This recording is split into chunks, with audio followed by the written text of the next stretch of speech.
Hello again, thank you for joining me for another video. So today I wanted to talk about the concept of the chosen ones. And I want to talk about it with a little more nuance and depth of understanding. Because there's something going on.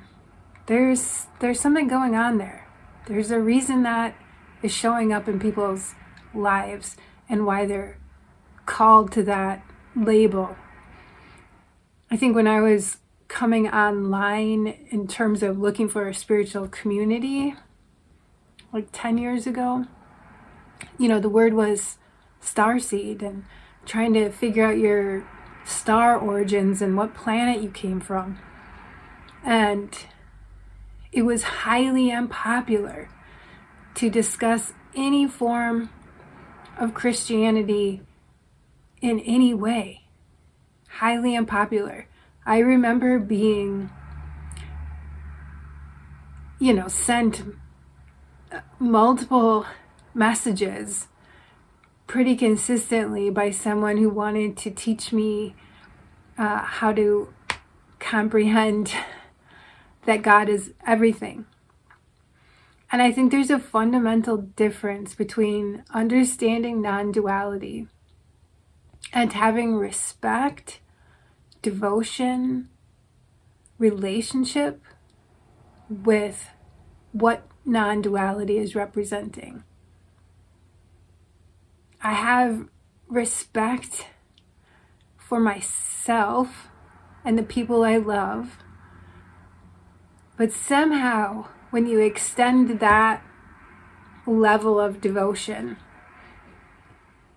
to reality itself, and especially the aspect of reality that is not chaotic, that is ordered, that makes sense, that feels like love and truth, then you're demeaned. And why are you demeaned? Why are you invalidated? Why did these things come up? What's the purpose of that? Because people use it as leverage. They use it to exploit others. They use it to diminish, to exclude, restrict, anything that can get them a leg up. But we do this across the board with all things.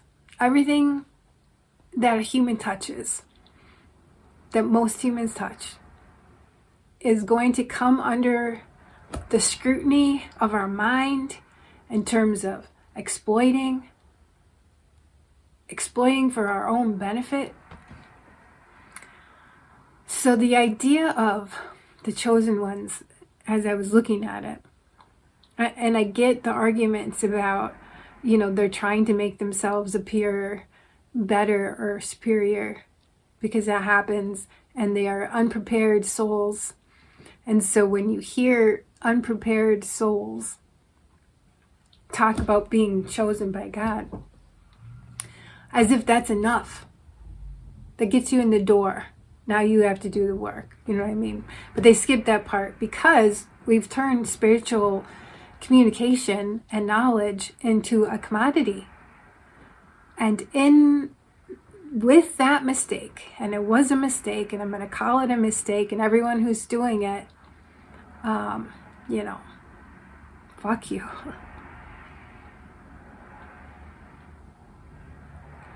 Because it confused people. In an effort to break up the stranglehold that the churches have on important aspects of metaphysical reality that were being ignored and lied about,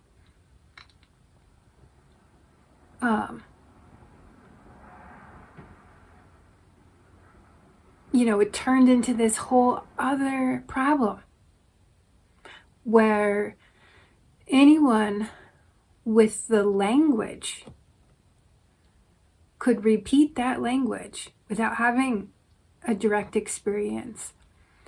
The direct experience gives you the wisdom to deliver the language in the right way, in the right timing. And on top of that, we've been dealing with algorithms. So even if you have the direct experience and you know the timing, there were other agendas at play. And so the messages were not delivered the way that they could have been to everyone's benefit. And instead it was a big competition of popularity, which had nothing to do with righteousness, the righteous path, or what the chosen are called to do, which is to shine a encouraging light in the face of some intense changes in our social, financial, and cultural worldviews. The internet is a big deal. Social media is an even bigger deal. I am not surprised there is a lot of people who feel called to hold a certain element of righteous knowing, a discernment. What does it mean to be righteous? If I have not said that yet in this video, and maybe you're confused about that. It's looking for the right answer to ethical dilemmas. And it isn't a cut and dry, black and white statement. So it's for those called to the righteous path, it is about investigating what is your heart and your own desires and motivations, the parts of you that are selfish, dark, greedy, knowing where those boundaries are, knowing what your own triggers are. And in light of that, talking to the Creator about it so you have some clarity on what you are working on. When an ethical issue comes up, you can try to find the most moral stance on the issue that is available for you in that time and space. It is not the most moral stance across all space and time.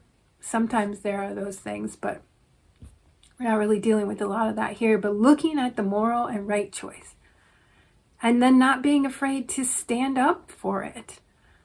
It is a warrior path to a degree. It doesn't mean you're fighting. That means you keep the faith that you were put on the righteous path for a reason, and you will be protected on it. Because there needs to be an aspect of light shed in these times on how do we maintain some moral integrity going forward. It means, standing up for the little guy, standing up for the people who don't have anyone defending them. If you see something atrocious happening, you don't participate. You don't go around bullying people. You don't have to get involved in the dynamics of gossip and activism and false, virtue signaling or whatever they want to call it. But you actually hold a truth in your energy field regarding these things, and it does make a difference. The thing about metaphysics, religion aside, the thing about metaphysics is there is an aspect of chaos and an aspect of order. And when there is a lot of change, there is also the potential to tip into chaos that is not, that has an easy path out and has a very difficult path out. If any path out at all. And that's what a lot of the texts, the various scriptures from various cultures in much more poetic language and stories that make it personal are talking about. And if you study them across the board, you're going to see this line connecting through them, which talks about fundamental forces of chaos, entropy, if you want to call it that, death, if you want to call it that, and order, which allows for more complexity to be added. So the chosen in their pure form have some sensitivities that allow them to discern in chaotic environments where the light is and what the light is nudging towards, so that we do not get lost at the very least beyond redemption. And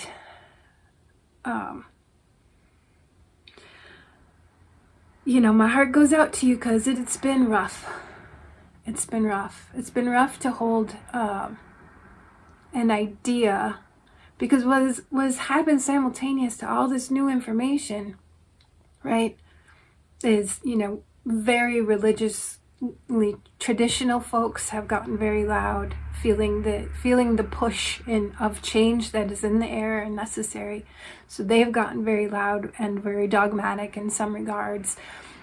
And the spiritually awakened, who are now suddenly filled with consciousness, expanding information everywhere that they might not have had the opportunity to see before. Lots of people becoming aware outside of their own culture and bubble is having some ego dissolving effects, right? So the spiritually awakened who feel this newness of, spiritual energy and knowledge and growth and potential, and then they get introduced to deep philosophical explanations on the nature of reality. And so they assume that the chosen ones are on that same path. And it's different. It isn't just about awakening. It's about really having something you're supposed to be doing. And in the process of having this something you're supposed to be doing, like the dude that, is at the very top of the boat or very front of the boat so they can see if there's any rocks coming. The challenges of a person who's been requested by reality to hold that marker of, can we change without crushing you? And as we're changing this big, huge, giant boat that is humanity, how are the humans reacting? We're like those little canary in the coal mine. And it's uncomfortable. And so you've probably come up against an unfathomable to these other people. They don't get it. They don't. Anytime I've ever tried to talk to people about this, like, oh, you don't really understand what's going on with these people. The depth of challenge, people doing shitty things to you, the ethical, moral dilemmas presented to you over and over to test, to know the reaction, the genuine reaction, because you have a pure spirit. You have a pure spirit, and your reaction is more pure, is more authentic. You're on a different path. You have a different purpose. And as I've heard others say, I just want to encourage you through it, that you're not alone. You aren't egotistical for thinking that things seem weird and you're doing something important by being honest and authentic, even with no one else but God, it adds to the equation in a way that is very beneficial for all of us. So may you be well and may you be blessed. And thanks for listening. Till next time.